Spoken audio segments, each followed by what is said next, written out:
لباس تو باز گیلی کردی؟ من نکردم. آب میبره کی ریخ رو میز؟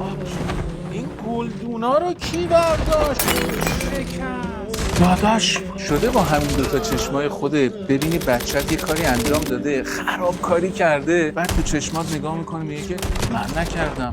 آدم هرسش میگیره دیگه، حس میکنی به این بچه مگه میتونم اعتماد بکنم؟ به نظرت بچه‌هامون چرا دروغ؟ وقتی بچه ما تو 5-6 سالگی دیده وقتی راست گفته، داد شنیده، تحقیر شده، تنبیه بدنی شده، یاد میگیره برای محافظت از خودش، برای امنیتش دروغ بگه.